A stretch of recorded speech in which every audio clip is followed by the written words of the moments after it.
যদি মনে করো কোন জালিম অত্যাচারী সমাজ বিরোধী গরিবের জিনিসপত্র দেশের সম্পদকে চুরি করে যদি আমাদের মোকাবেলায় নামে, হয়তো দেখছেন তার দিকে টাকার জোরে লোক বেশি, লোক বল বেশি, লোক যাচ্ছে বেশি, লোক অনেক কিছু আছে দেখছেন, কিন্তু মনে রাখবেন ওগুলো ভাড়াতে আসছে, ভাড়াতে।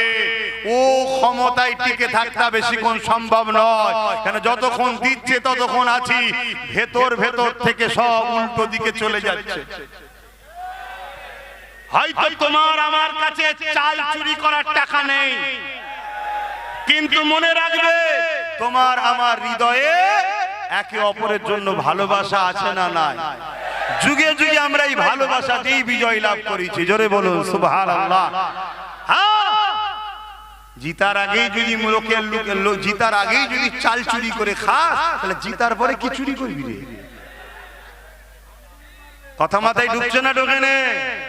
একটু পরিবর্তন হন, সাবধান হয়ে চলেন। আমার কথায় কষ্ট নিচ্ছে, হ্যাঁ কষ্ট নিচ্ছে। অন্য কোন জায়গার মুসলমান কি করবে জানি না, দেগঙ্গার মুসলমান 100% শিওর আছি পারে। কথা শুনছেন তো?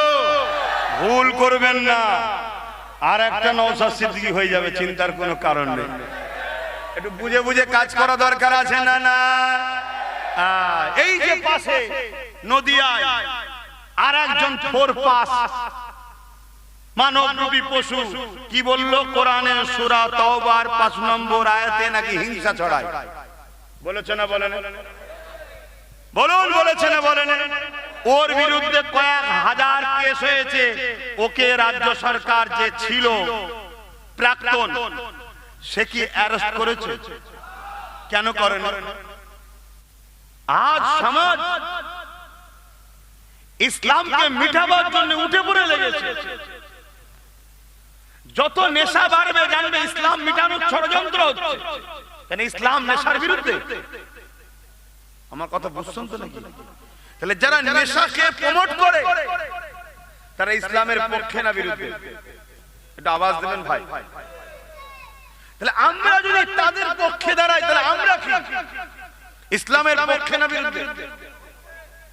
যদি আমরা নেশাকে যারা প্রমোট করছে, নেশাকে যারা প্রতিষ্ঠিত করছে, যারা যুব সমাজের ভবিষ্যৎকে নষ্ট করে নেশায় আসক্ত করছে, এদের ভবিষ্যৎকে ধ্বংস করছে, এরা ইসলামের বন্ধু না দুশমন?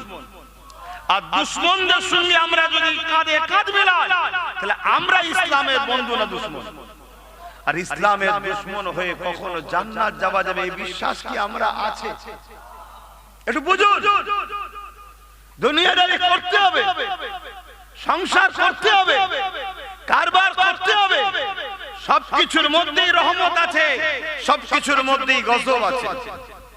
যদি আপনি সংসারটা আল্লাহ ও রাসূলের খুশি মতো করেন, তাহলে ওর মধ্যে বরকত ও রহমত আছে, ওতে নেকি আছে। জোরে বলুন সুবহানাল্লাহ। আর আপনি যদি সংসারটা দুনিয়ার অত্যাচারী জালিম সমাজ বিরোধীদের মতো করেন, তাহলে ওই সংসার আপনার জন্য দুনিয়ায় অভিশাপ, গজব। আপনি ব্যবসা করছেন, কারবার করছেন, হালাল ইনকাম করার জন্য রাসূলের সুন্নাত অনুযায়ী আল্লাহর হুকুম অনুযায়ী করছেন, ওর মধ্যেও নেকি আছে। জোরে বলুন সুবহানাল্লাহ। কিন্তু এই কারবার যদি আপনি ধোঁকা, প্রতারণা, চিটিংবাজি করে মানুষকে ঠকিয়ে করেন, হারাম দ্রব্য নিয়ে করেন, তাহলে তার মধ্যে আপনার দুনিয়াতেও ধ্বংস, পরকালেও ধ্বংস। থামস আপ কখনো গ্লাসে ঢেলেছেন? বলুন, গেঁজার মতো ওঠে না, কিন্তু একটু পরে কি হয়? একেবারে নিচু। এই দুনিয়ায় প্রত্যেকটা অন্যায় জুলুম দ্রুত ওঠে ঠিকই, কিন্তু দিনের শেষে তারা মিটে যায়। একটা জুলুমের নাম বলুন যে যারা দুনিয়াতে আজও নাম কামিয়ে রয়েছে, বলুন। কিন্তু প্রত্যেকটা নাই পরে সত্যবাদী মানব প্রেমিক যারা, তারা হাজার হাজার বছর ধরে আজও মানুষের হৃদয়ে জিন্দা আছে। জোরে বলুন সুবহানাল্লাহ। আমার নবী এই জমিনের উপরে ঘুষকে বন্ধ করেছে, আর আজকে সেই ঘুষ ছাড়া বলুন এক কদম চলা যাচ্ছে। তাহলে এই ঘুষটা সিস্টেম চালাচ্ছে কারা? যারা চালাচ্ছে তারা ইসলামের পক্ষে না বিরুদ্ধে। অতএব এই ঘুষের সিস্টেমকে বন্ধ করা এটা উম্মতে মুহাম্মাদীর ঈমানি দায়িত্ব আছে না না? নামাজের দায়িত্ব, ঘুষকে বন্ধ করা দায়িত্ব। কেন নামাজ পড়েও মানুষ নিরাপদে থাকবে না যদি সমাজে ঘুষ চলে। ঘুষ যে দেয় সে যেমন পাপী, ঘুষ যে নেয় সেও পাপী। সমাজে যদি ঘুষের বিরুদ্ধে কথা না বলা হয় সেও পাপী। এটা ইসলাম। তাহলে আজকে বলুন, আমি হুজুর ঘুষের বিরুদ্ধে বলবো না? বলবো। কিন্তু বলতে গেলেই সমাজ বলছে হুজুর আপনি রাজনীতি করছেন। আপনি যেটা রাজনীতি মনে করেন ওটা আমার ধর্মীয় কাজ, ওটা করলে আমার নেকি হয়। জোরে বলুন সুবহানাল্লাহ। আপনি ভাষা দিয়েছেন রাজনীতি, ওটা আপনার ভাষা। আমার কাছে দেশকে সেবা করা আমার একটা ধর্মীয় কাজ, এতে আমার নেকিও হয়। জোরে বলুন সুবহানাল্লাহ। আপনার কাছে অমুসলিমদের সেবা করা আপনার কাছে মনে হচ্ছে রাজনীতি, আমার কাছে অমুসলিমদেরও সেবা করা, ভালোবাসা, তাদের মুখে খাবার তুলে দেওয়ার ব্যবস্থা করা এটা আমার কাছে ধর্মীয় কাজ। কেন আমার নবী করেছে, তাই আমার কাছে এটা নেকি হয়। জোরে বলুন সুবহানাল্লাহ। আপনি কোন ভাষায় নেবেন ওটা আপনার ব্যক্তিগত ব্যাপার, কিন্তু আমার ইসলাম যেটা করতে বলেছে আমরা সেটা করব। ঠিক না বেটি? জুলুমের বিরুদ্ধে করা, চোরের বিরোধী, খুনের বিরোধী, ডাকাতির বিরোধী, প্রতারণাকারী, চিটিংবাজের বিরোধী দে করা আপনি মনে করছেন রাজনীতি, কিন্তু আমার কাছে এটা রাসূলের সুন্নতের নেকি হবে। জোরে বলুন সুবহানাল্লাহ।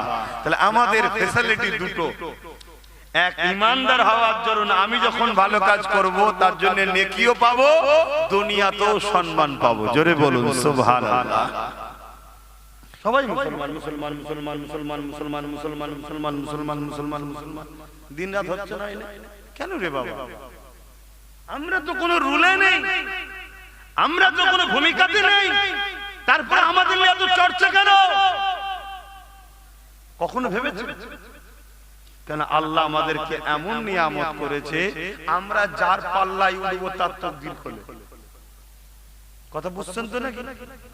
কিন্তু দুঃখের বিষয়, আমরা নিজেদেরকে চিনতে না পারার দরুন সবাই আমাদেরকে শুধু চুষেছে, মজা নিয়েছে, ভোগ করেছে, ব্যবহার করেছে, কিন্তু আমাদের বেঁচে থাকা দৈনন্দিন প্রয়োজনের কথা কেউ জোরে বলে। আমার কথা কি খারাপ লেগে গেল? আর এইটা আমি আপনি যতটা না বুঝি, আমাদেরকে যারা লুটতে চায় তারা কিন্তু খুব ভালোভাবে বোঝে। তাই দিনের শেষে সবকিছু যখন ফেল হয়ে যায় অস্ত্র, এসে ওই অস্ত্রটাকেই ব্যবহার করে। কি করে না করে না? আরে হ্যাঁ কি না বলবেন? ওই অস্ত্রটাই ব্যবহার করে। অথচ আমাদের পূর্বপুরুষরা ফেরাউনকে ভয় করেনি, নমরুদকে ভয় করে, তারা চ্যালেঞ্জ সামনাসামনি মোকাবেলা করেছে। চেঙ্গিস খান নাম শুনেছেন? চেঙ্গিস খান একটা আতঙ্কের নাম। এমন কোন এলাকা নাই যে এলাকাকে চেঙ্গিস খান দখল করে ভালো রেখেছে, সুস্থ রেখেছে। বাগদাদের জমিনে একদিন চেঙ্গিস খান হামলা করলো। বাগদাদের মাদ্রাসা, লাইব্রেরিতে আগুন ধরিয়ে দিল, মাদ্রাসাগুলোতে সব আগুন ধরিয়ে দিল। তাহলে আজও মাদ্রাসার উপরে হামলা হচ্ছে না? হয়নি? আর সেদিনও হয়েছে না? হয়নি? কেন এত জুলুম করছে, এত অত্যাচার করছে, তারপরও মুসলমানদের মধ্যে কোনো ভয়ের ছাপ নেই। এই যে ভয়ের ছাপ নেই বলেই চেঙ্গিস খান রেগে গেছে আরো।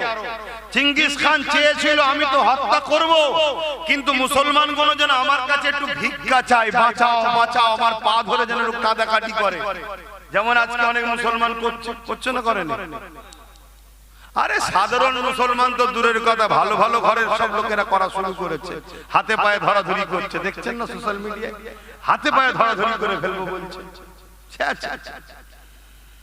আজ যখন আমরা বলি কোন বিষয়কে নিয়ে, বিষয় বলতে এসআইআরকে নিয়ে, যে এসআইআর নিয়ে যেন ভয় করে আত্মহত্যা করে ফেলো না, সেটাকে আজকাল কিছু দালাল লোক সমাজে মিসইউজ করছে না? করে না? কেন? ভয় যদি আমরা খেয়ে যাই আমাদেরকে মিটে ফেলবে। এই জন্যই উদ্দেশ্য বলা, কারণ রাসূল বলেছে উম্মত সেই দিন মার খাবে যেদিন উম্মত আল্লাহকে না ভয় করে দুনিয়ার তাগুতি শক্তি জালিম হুকুমতকে ভয় করে। এরা তো ভয় খাওয়াতে চাইছে, ভয় না খেলে আপনি গোলাম হবেন কেন?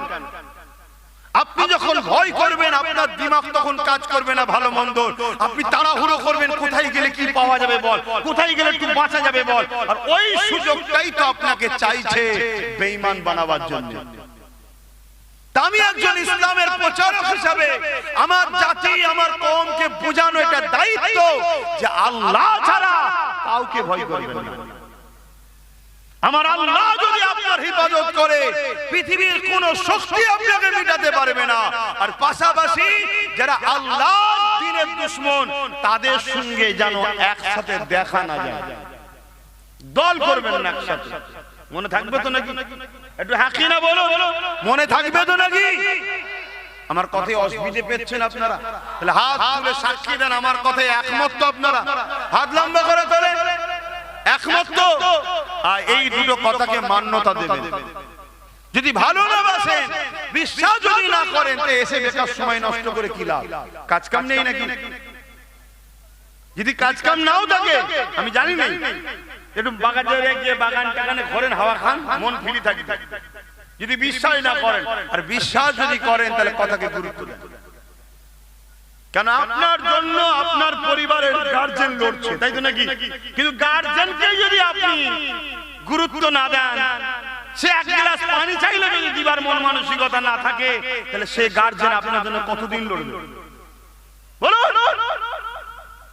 কেউ পাশের লোক একটা কিছু বলে দিল, অমনি আপনি আপনার বাপের উপরে সন্দেহ শুরু করলেন, ভাইয়ের উপরে সন্দেহ শুরু করলেন, মায়ের উপরে সন্দেহ শুরু করলেন। এটা কি এতদিন ভালোবাসা ছিল মনে হয়? একটা পাশের কেউ কিছু বললে একটা কথাতে এক মুহূর্তে আপনার মনের মধ্যে চিন্তা ঢুকে গেল। কথা মাথায় ঢুকছে না? ঢোকে না? এইসব মুনাফিকি চলছে। খুব মন দিয়ে শোনেন, যদি বিশ্বাস করেন এই ছেলেটাকে ভাইটাকে, তাহলে কথা কোনো কেন আর নাই, বেকার সময় নষ্ট করে লাভ নেই। যেটা ভালো লাগে সেটা করুন, যার সাথে মিশতে মন যায় যার সাথে মিশকে যান। হিসাব লিবার মালিক আমি না, হিসাব আল্লাহর কাছে দেবেন। কিন্তু একজন দ্বীনের দায়ী হিসাবে, প্রচারক হিসাবে, আপনার পীরের আওলাদ হিসাবে আপনারা আমাকে যখন ভালোবেসে এনেছেন, আমার মুখের গোড়ায় যেমন বসেছেন, আমার উচিত আপনাকে শিক্ষা দিয়া রব্বানা আতিনা ফিদ দুনিয়া হাসানাতাও ওয়া ফিল আখিরাতি হাসানা ওয়া কিনা আযাবান নার। আল্লাহ নিজে শিখাচ্ছে আমার কাছে দোয়া চা, রব্বানা হে আমাদের রব, আতিনা ফিদ দুনিয়া, দুনিয়ার ভালাই দেন, ওয়া ফিল আখিরাতি হাসানা, আখিরাতের ভালাই দেন, ওয়া কিনা আযাবান নার, জাহান্নাম থেকে বাঁচান। তো জাহান্নাম থেকে বাঁচতে গেলে, আখিরাতের কল্যাণ পেতে গেলে, দুনিয়ার ভালাই পেতে গেলে যে রাস্তাগুলো দরকার ওগুলো তো আপনাকে আমি শিখাবো। কিন্তু এইবারের পরীক্ষা দিতে গিয়ে আমরা তো ভুল কদম পা ফেলছি। আমরা জানের ময়াতে বাঁচার জন্য ছুটছি, কিন্তু একবারও ভাবছি না আমার মসজিদ, আমার মাদ্রাসা, আমার কবরস্থান, আমার ঈদগাহ, আমার কোরআন, আমার নতুন প্রজন্মের বাচ্চাদের কি হবে, এটা কি ভাবার সময় আমরা পাচ্ছি? তার মানে কি এমন ভয় খাইয়ে দিয়েছে ভাবার সময়। 1000, 1200, 500 করে ইমামের বাড়াচ্ছে, আমরা খেয়েই যাচ্ছি। আমাদের খেয়ালই নেই দিকে ওয়াকাফ কালা কানুন মেনে নিয়েছে, খেয়াল আছে? আমরা ভুলেই গেছি ওয়াকাফের কথা। আমাদের খেয়ালই নেই যে 32,000 চাকরিকে বাঁচাবার জন্য এসআইআর এর ফরমে সই করে দিয়ে এসেছে যে এসআইআর পড়ো বাংলায়। আমাদের খেয়ালই নেই। আর এই কথা যখন আব্বাস সিদ্দিকী বুঝাবে, আমার কওমের মধ্যে একদল গাদ্দার আছে, তারা আমার বিরুদ্ধে আপনাদের কাছে শোনাবে। আর আপনাদের মধ্যে থেকেই আবার কিছু মানুষ দ্বিধা দ্বন্দ্বে পড়ে যান যে কি হবে বল দেখি, কোনটা কি বল দেখি।